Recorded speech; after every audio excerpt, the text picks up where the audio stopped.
Yo, yo, yo, what is up?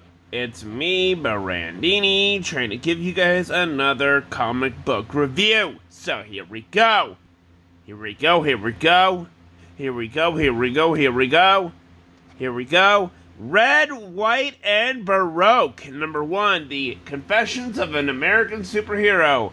I enjoyed this book so damn much.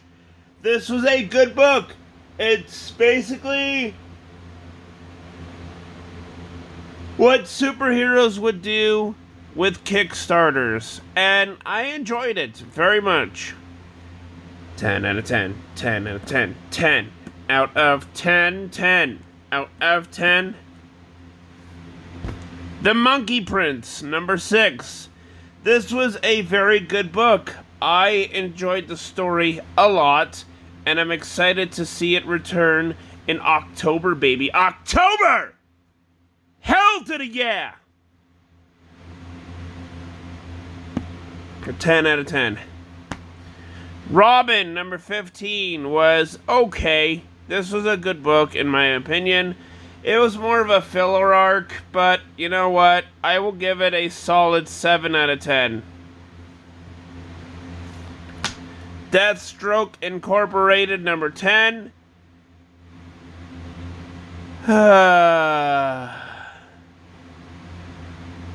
This was an origin story of Slade Wilson. Yet, because we need another origin story for Slade Wilson, when we have several others during the 80s, 90s, 2000s, 2010s. Why the hell do we need another goddamn origin?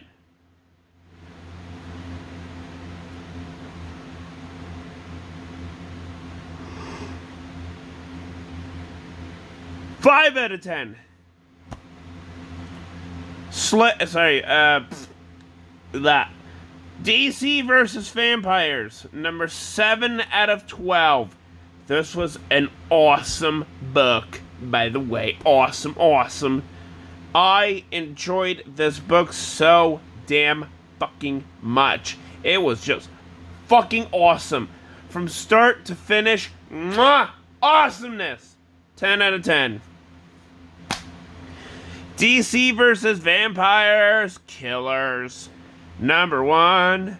This was awesome.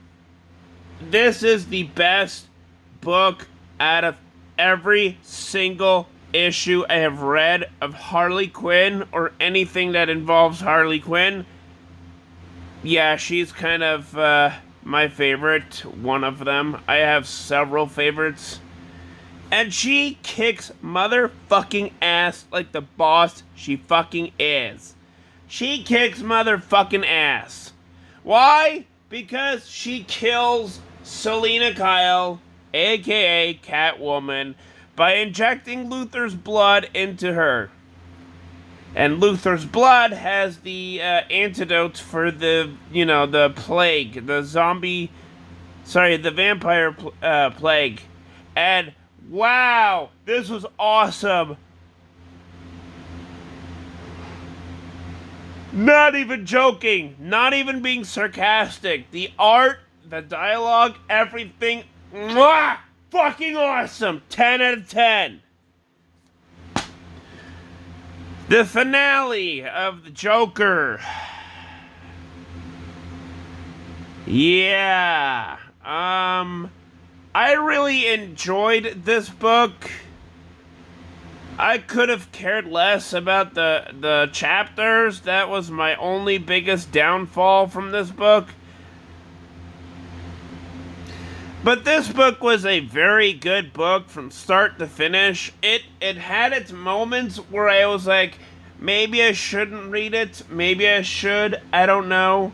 But man, my God, the violence of Vengeance, Bane's daughter, fucking sold me. Because my God,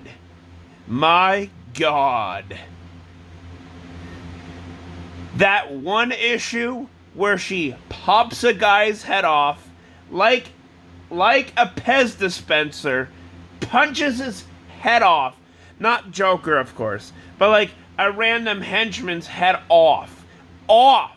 Like a Pez dispenser. Was fucking awesome. And I really want to see more of Vengeance. I want to see her become a freaking powerhouse.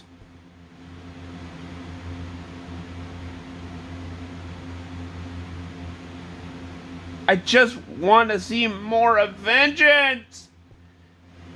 But this is a good book. I will give this finale a solid 10 out of 10. Project Superpowers, number 4 for Fractured States. This was okay, in my opinion. I enjoyed it. It was out there at times, and I am excited to see what's going to be going on in the next issue. So, yes, 10 out of 10. Oh, thank God. Thank God this entire book is now over. My freaking God. I can say this. Thank God this is over. It was painstakingly awful.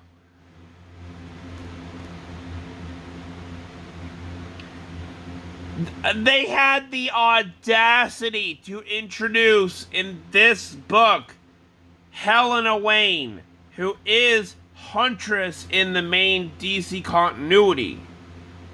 Earth 2. Earth 2. But my God, this fucking travesty. I am just fucking happy it is all over. So long, farewell. I will give this a 5 out of 10. This story was fucking horrendous.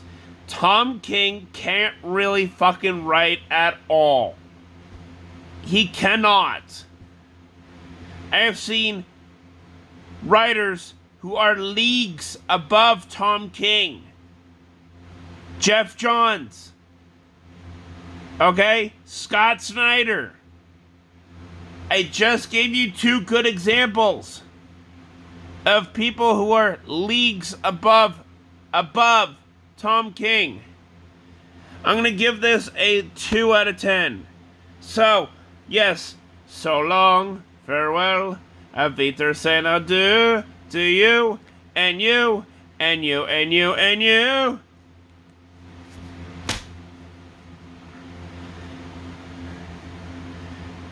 Swamp Thing number 14 out of 16. Apparently because we needed a second season. This was a very good book, mainly because Swamp Thing kind of turns himself into a Green Lantern. It's kind of complicated. Yeah, it's kind of complicated. I really don't want to talk about it because I could go on and on and on. But this is a good book. I am loving this book. I still gotta read issues 12 and 13. I have those books, but I haven't read them yet. But this is a good book. I'm gonna give this a 10 out of 10. Batman Beyond Neo Year, Part 4. I love this book. This book is fucking phenomenal. I love this.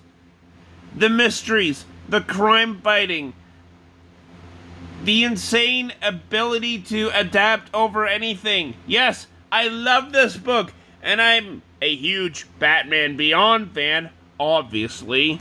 And I have been for a few years now. So I'm going to give this a 10 out of 10. Terra, number 8, or say number 9. I forgot number 8 is right behind it. Okay, fine. I will do 8 and 9. There. 8 and 9. There. Both of them are freaking awesome books to be reading. Because Scott Snyder is the best writer. He is the best writer when he's not writing fucking Batman. Or any other Batman-related material. Or Swamp Thing. God, I still remember when Scott Snyder wrote Swamp Thing. That was, years ago. Yeah, apparently Scott Snyder has written Swamp Thing as well. But this was when the New 52 started out. But this is freaking awesome. Like, oh, yes. I love the art. The art is awesome. The dialogue is awesome. And, I can't wait for the finale. Give it to me. Give it to me. Give me the finale of this amazing run. 10 and 10 out of 10.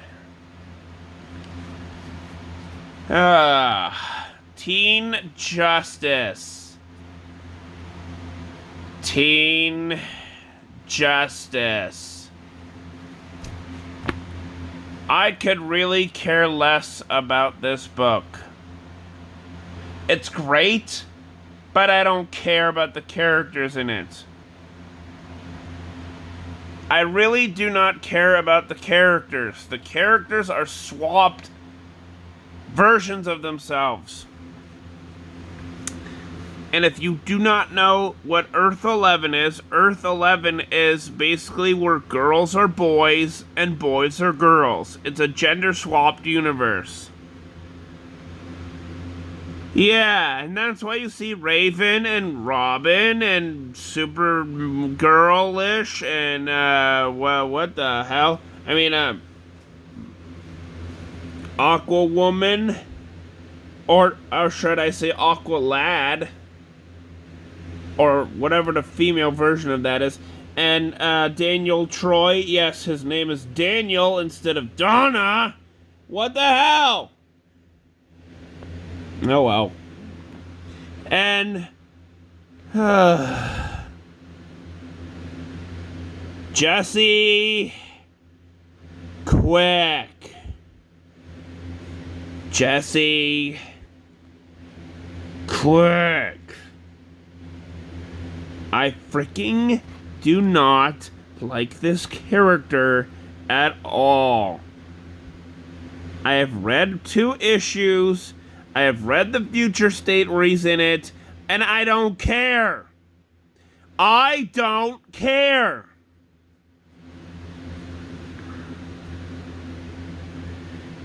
I really do not care about this character. Not because he's non-binary, which in itself is kind of a confusing word for most people to hear, which is, non-binary. I, as a personal human being, view it as a confusing term, so, I'm just pointing it out there. It's just very confusing for normal people to be talking about. But it's not because of that. It's because he just doesn't do anything fascinating. He just blitzes off every time.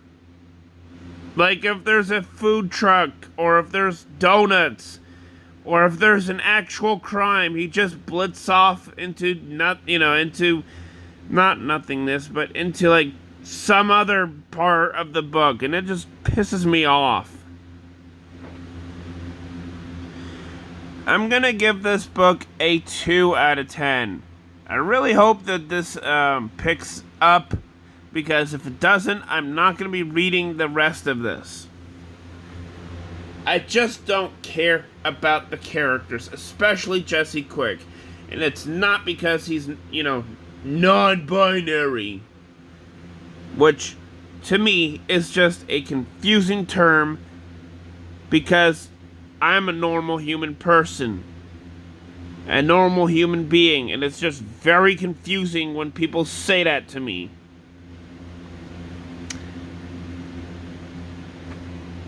It's just because this character sucks. He doesn't do anything. He blitzes off, comes right back, and that's it. Like, he does that multiple times for the entire fucking issue. 2 out of 10. Batman the Knight is basically another fucking origin story. We have so many of these origin stories. It is just another origin story. You do not need to read this if you are a Batman fan. You could just pick up Batman and all the other comic books, and you would still be kept up to speed with everything that's going on. 2 out of 10. Batman Fortress #1 was pretty okay, in my opinion. It was okay, I guess. Nothing new. It was pretty interesting, at least. But nothing new. I will give this a 7 out of 10. It was pretty interesting at least, but there was nothing that I was solidifying myself as, oh, I'm gonna buy this comic book. 7 out of 10.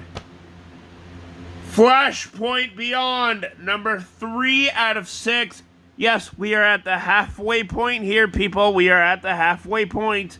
And I love this issue because Superman, of course. And if you don't know this is Flashpoint Superman, aka, well, if you've read the book and seen the movie, you'll know what I'm talking about. But here's the twist. This Superman was not the only one that crash landed on Earth. Well, I mean, he was the only one that crash landed on Earth. Sorry about that. When he escaped from Krypton, he was not the only one. In fact, there was like 13 ships flying off into space from Krypton. Not one. And it's all for an invasion. And Thomas Wayne is kind of happy about it because he does not GAF. Give 2 flying gooses about what the hell is going to be going on in the Flashpoint universe. He doesn't give two flying geeses. And that's kind of why I like this issue. This issue really summed everything up into what's going to be going on in 4, 5, and 6. And I love it. So 10 out of 10. Jeff Johns, you are the man! Jeff Johns is the man who wrote this issue. And all the other issues for Flashpoint Beyond. And I have the highest respects for Jeff Johns because he is great at writing a comic strip that actually feels like you're watching a movie. That's what he does, and I'm proud of it. So 10 out of 10 for that one. So please like the video, subscribe to my channel, and I will see you guys all in the next video. Peace!